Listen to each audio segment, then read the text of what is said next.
Okay guys, sekarang kita akan buat sambil Al-Quran. Isbah kelas sekian lama. So sebelum kita masuk nak buat, kita doa dulu. Kita buat semua ni untuk dakwah, bukan untuk fame, bukan untuk kekal relevan. Sebarkan Al-Quran. Allahumma hdina wahdi bina waj'alna sarban liman ihtada. Allahumma khtimna bi husnil khatimah ya muqallibal qulub tsabbit qulubana ala dinik wa ala ta'atik. Rabbi yassir wa la tu'assir wa tammim bil khair nasta'in ya Fattah. Rabbi shrah lana sadrana wa yassir umurana birahmatika ya arhamar rahimin. Alhamdulillahirabbil alamin. Go.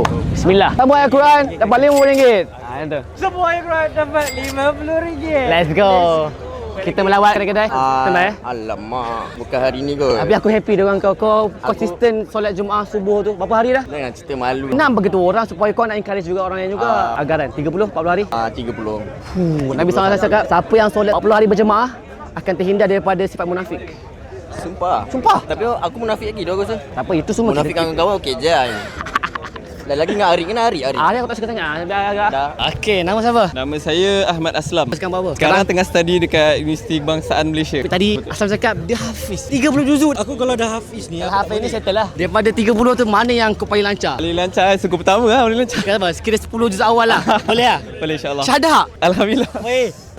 Kalau dah syahadah. Tapi Kalau dah syahadah. Tapi dah lama dah syahadah tu. Tapi still dia orang syahadah ni dia akan kekal kat kepala tau. InsyaAllah, insyaAllah. Alhamdulillah, Doakan. aku happy. Kau hafiz kat mana? Pondok Saadah Ad-Darain, Teluk Paling Megarang. Mantaplah Aslam. Aku cuba tak kejam sangat dengan kau. A'udzu billahi minasyaitonir rajim. Bismillahirrahmanirrahim. الحمد لله الذي خلق السماوات والأرض وجعل الظلمات والنور ثم الذين كفروا بربهم يعدلون. Setuju kan? Kita tahu.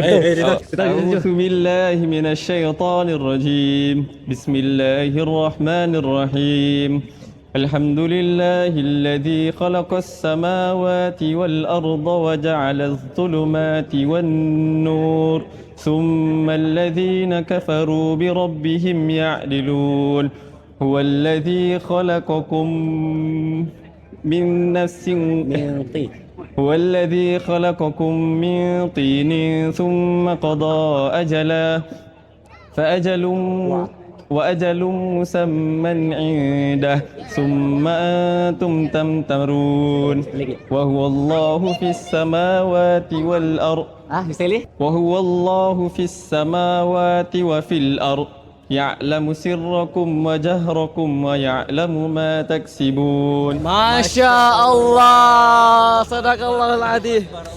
Nampak tak? Ada lagi.